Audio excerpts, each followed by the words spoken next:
年嘅3月10號，我同阿 Ken 小姐一齊嚟到加拿大嘅溫哥華。呢個前次大家可以放心，我絕對唔係喺度同大家講咩股權分配嗰啲問題嘅，純粹同大家 update 下咧，我哋嚟咗3年之後咧，究竟而家生活上有啲咩轉變啦？我哋而家面對緊嘅難關啦，點解咁耐都唔 update 大家啦？咁啊，所以呢條片咧又同大家一嚟廢一拍啦，二嚟就係穿插下啲生活片段，究竟睇下我哋平時生活係點噶啦。事不宜遲啦，我哋即刻去片見親啦，拜拜。IKEA 嘅收穫，一張二手嘅電腦凳，原價係64，而家變咗44，好似李遠華我哋呢個出。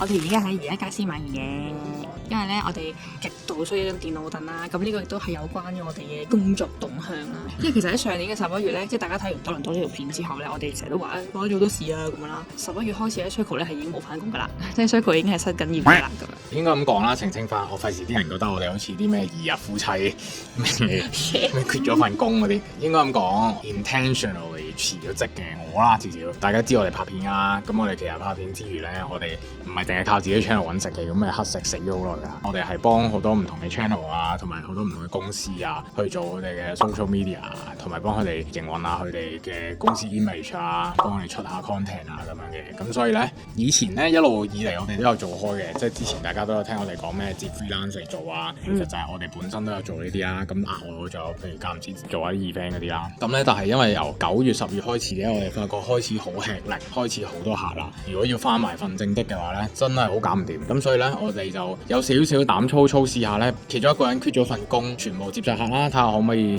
維到生咁樣咯。因為咁啱嗰段時間佢都想翻香港啦，懷念都係把心一橫咧就一次過咁樣。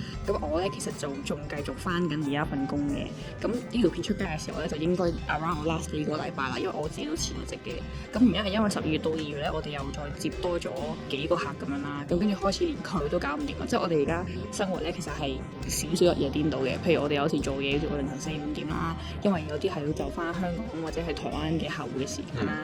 咁然後我哋譬如出去玩啊拍拖啊，其實可能都係得2-3個鐘，跟住就嗱先翻屋企做嘢㗎啦咁樣。冇辦法，我覺得呢行嘅 nature 就係好困身咯，因為係好多突發嘢。我哋得閒嘅時間同其他人係好唔同咯，即係我哋 weekday 有時係得閒到，譬如而家無啦啦我可以出去行而家家私，但係夜晚翻去可能就要除到凌晨4、5點咁樣咯。咁大家最想關心嘅咧就係呢個收入方面啦。放心，我唔係叫大家開會員啊，咩課金俾我哋啊，冇呢回事。當然你想嘅話你可以啊。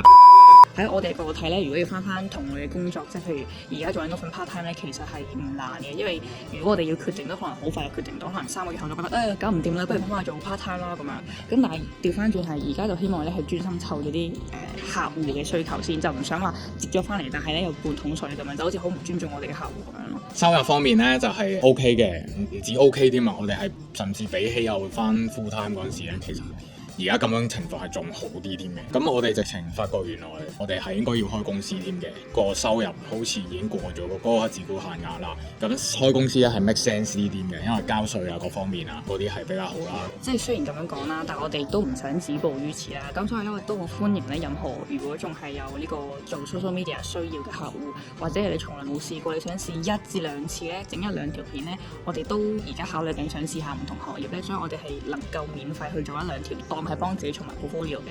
如果你有興趣嘅話咧，係歡迎你哋 email 嚟聯絡我哋嘅。咁另外點解我哋會選擇行呢條路咧？其實有另外一個契機嘅，就係同大家一樣啦。我係面臨緊呢個 BOWP 咧未批嘅呢個問題嘅。咁而家你睇緊片嘅時候咧，我已經過期㗎啦 OWP。你係仲係喺 maintain status 呢個階段，所以佢仲係可以翻工。理論上我係可以翻工嘅，但係一嚟我要同公司解釋 OWP 過期嘅情況之下，仲可以翻工啦。二嚟其實係冇乜僱主會願意咁樣請一個人咯。即係當初點解我哋儲夠鐘，我哋都唔願意就離開而家呢份工啦，唔可以咁樣賴晒啦。但係因為我哋係唔夠膽揾下一份，你直情嗰間公司請咗我，可能我做唔夠1年我就要走啦。我就知我已經我個狀態係唔能夠再喺度繼續翻工啦。有啲公司咧係朋友 refer 啦，諗住有得 interview 啦，跟住但係佢哋都有呢一個嘅 concern，就係我嘅 work permit 差唔多到期，當時都未有 PR 咯，佢哋就唔夠膽請我。我想兜翻轉頭講頭先，我哋話兩個都辭晒職，然之後出嚟自己 sort of 叫創業呢樣嘢啦，即係呢啲個人心聲嘅，大家唔中意聽可以 skip 咗佢。我覺得創業咧有時灌咗一個好靚嘅光環，即係講到話好想追夢啊，好似想 quit 咗佢啊，想真正做自己想做嘅嘢啊。我覺得好 respect，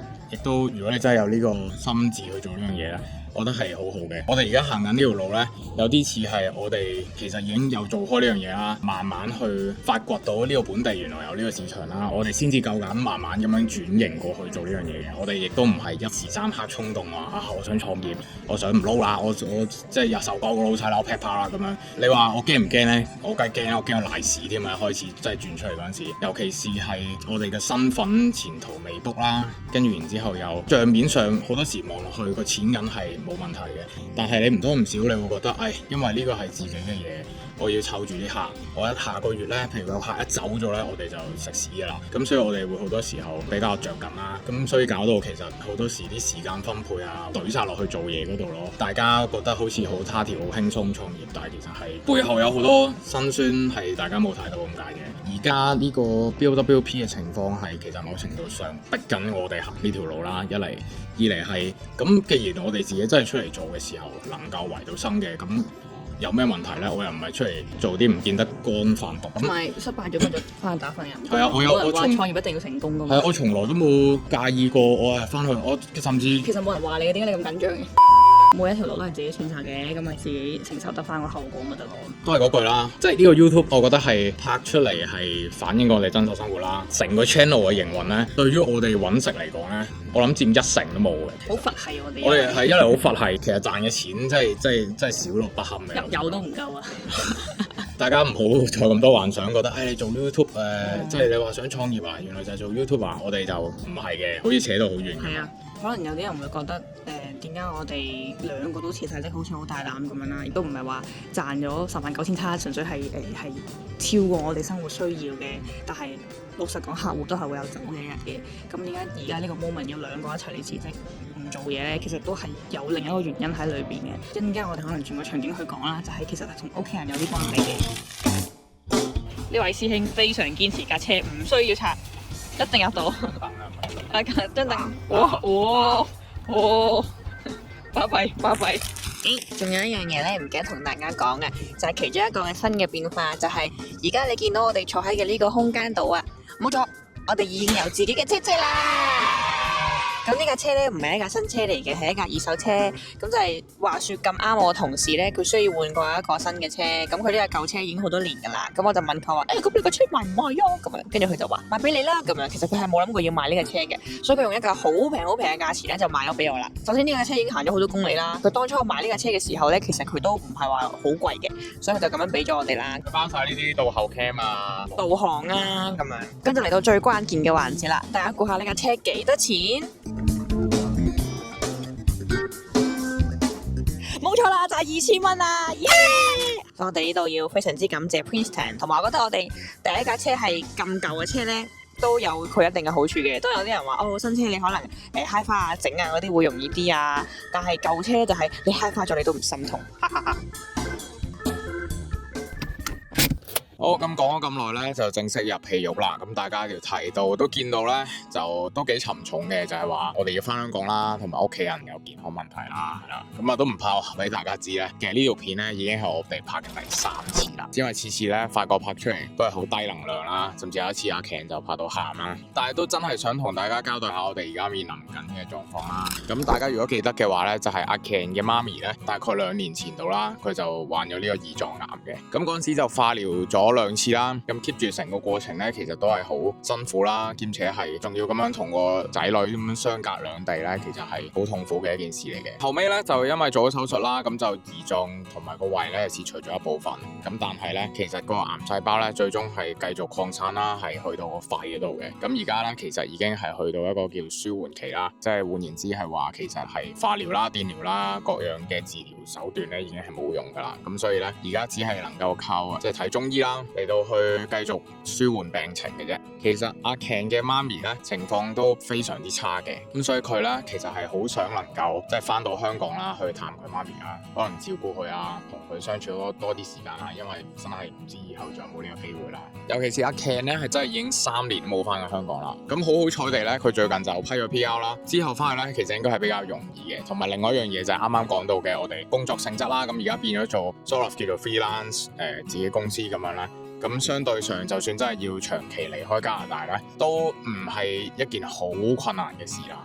雖然我哋而家就咁好似將呢件事咁直述咁講出嚟啦，就唔係好沉重咁樣。咁但係其實我哋都經歷咗好多心底裏折磨啊，好多 struggle 啊，尤其是阿 Ken 啦。咁所以我真係覺得佢係算好堅強㗎啦。咁所以大家如果真係見到佢嘅話咧，可以俾多啲 support 佢啦，多啲關懷佢啦。我哋要嘅咧，其實都唔係大家點樣錢銀上幫我哋，其實我哋都淨係想大家可以理解我哋嘅狀況啦，支撐到自己喺加拿大嘅生活啦，等屋企人唔好擔心啦，甚至可以調翻轉幫屋企人啦。咁呢個當然係最好啦。我都好希望呢啲咁嘅嘢咧，唔好發生喺任何人嘅身上啦。咁但係如果真係好不幸地發生咧，揾下 MP 啦，揾下 RCC 幫手啦。雖然我唔係好覺得其實有幾大作用啦，至少係叫做有寄託咯。咁但係只可以話呢個階段係真係好難頂嘅，其實因為自己屋企人病啦，甚至譬如阿 Ken 媽咪重病啦，但係我哋係行唔開啦，翻唔到去睇佢啦。唔知大家會唔會有明我哋嗰種有種好似好不孝嘅感覺？咁所以喺咁多咁不明朗因素底下咧，其實我哋而家顧慮緊嘅嘢已經係超越咗喺呢度生存嘅問題啦。更多嘅係我哋仲要安排究竟之後嘅工作安排啊，如果要翻香港啊，翻香港錢銀夠唔夠啊？我哋喺呢邊嘅 settlement 要點樣啊？啲文件啊，我覺得呢啲嘢已經係好困擾啦，同埋其實係令到我哋已經都低落咗一段幾長嘅時間啦。所以如果大家見到我哋出片咧，好珍惜啊，因為我哋真係有時都唔知我哋之後出片嘅安排會點樣。分分鐘我哋要咁樣相隔兩地，其實拍片都唔知可以點樣搞。好似好少同大家喺一個好似好感性、好傷感嘅情況之下拍片，唔係好符合我哋 channel 嗰個形象。轉個地方就同大家講下，唔知大家認唔認得呢條街？如果由一開始睇 Circle K 嘅觀眾咧，應該會認得嘅。呢度咧就係我哋以前咧就係住喺呢條街嘅，我哋淨住喺呢棟樓啊。接唔接拍緊樓盤介紹廣告？老實講，如果你問我對加拿大而家有啲咩感覺咧？我依然都覺得加拿大係未稱得上係一個屋企嘅。嚟咗3年啦，有經歷咗好多喺香港從來冇經歷過嘅嘢啦，即係譬如自己出嚟租屋啊，試咗好多唔同嘅行業啊，甚至喺加拿大其實我做嘢嘅年期咧已經超越咗香港噶啦。我喺香港先做咗年零嘢，過嚟呢度已經大大話話咗3年啦。但係始終有種感覺就係一直以嚟喺加拿大，我會覺得我哋係喺一個叫生存毛入邊咯。我諗唔係淨係我哋啦，好多 3AB 人都係有呢種感覺啦，就係覺得根本都唔係講緊想唔想過咁樣嘅生活啦，已經係去到一個地步係冇問啦就做啦。如果唔係真係餓死㗎。諗下之前都講過啦，即係好多工都係最低工資啊，好多工都係佢可以隨時話 lay off 你。更何況嘅係嚟到加拿大之後，仲要經歷呢啲咁多生命上嘅巨變啦，我會覺得即係屋企人患重病，我阿婆舊年走咗，好多呢啲嘢都令到我覺得嚟到加拿大咧係逼人成長啊，而且係逼人成長得好快啊！唔可以講到話我哋喺加拿大生活係只有捱，只有呢啲咁唔開心嘅嘢。我哋會經歷咗好多喺香港完全係唔會有嘅嘢嘅。你喺香港唔會見到雪啦，你喺香港唔會可以去到咁多演唱會啦，你唔會識到咁多 friend 係嚟自於唔同嘅地方啦，嚟自於唔同嘅生命嘅階段啦，更加唔會有咁多工作上面有嘅機會啊，識到咁多咁幫我哋嘅前輩啊。我覺得呢啲所有嘢都係香港俾唔到我，但係加拿大我哋真係能夠第一次經歷到嘅嘢啦。我對於所有好多呢啲嘢發生，我都係好感恩啦。但係而家面前嘅難關係真係唔識點面對啊！唔好話我哋身在外地啦，就算我身在香港，我哋應該都會覺得天意弄人咁咯。移民唔係大家望落咁順利，好多嘢發生咗，我哋冇話俾大家知。每個過到嚟加拿大嘅人，我覺得都係有佢哋嘅煩惱啦，煩屋企啦，煩錢啦，煩朋友啦，乜嘢都可以煩一餐。嚟到呢一刻，我都係依然有一種好困惑嘅感覺咯。究竟自己行嘅呢條路係咪啱？做緊嘅嘢係咪啱？即係仲要 cross over 咗啊，過咗25歲，又要諗好多。我哋生命上係咪應該行緊呢條路係啱嘅咧？呢啲嘢，所以好煩咯，好苦惱咯。身邊有好多朋友咧，都係有諗過係咪應該要回流翻香港呢個問題嘅，因為 PR 等4年唔係一件易事。我哋係喺呢方面算好彩啦，阿 Ken 已經攞到身份啦，我已經排咗 PR 1年啦。咁希望到我都攞埋 PR 嘅時候，我哋會好清楚自己條路係想點行啦，行得啱唔啱啊？係咯，頭先同大家都講咗啦。咁我哋頻道嘅走向咧就係、主要係我哋都唔知自己下條片係咪其實會唔會喺香港？呢個我哋都真係答唔到大家。但係如果能夠繼續喺加拿大嘅話，希望我哋能夠拍多啲加拿大民生嘢啦。加拿大大家有感興趣嘅文化嘢啦。我哋呢條片都主要係想 update 俾下大家，都唔係話要點樣賣慘咁樣，可能拍下狗仔啦，下條片我都唔知。好多謝呢3年嚟一直好支持我哋嘅觀眾啦，亦都希望大家多啲去留意 3AB 人而家面對緊嘅困難啦，多啲關心佢哋啦。咁啊，希望大家屋企人都身體健康，唔好有事啦。咁啊，希望我哋下次再見大家嘅時候咧，就可以帶啲好消息俾大家啦。如果有客戶真係想揾我哋嘅話咧，無任歡迎，我哋免費做一條俾大家試下先，隨時揾我哋啦。我哋下條片再見，拜拜。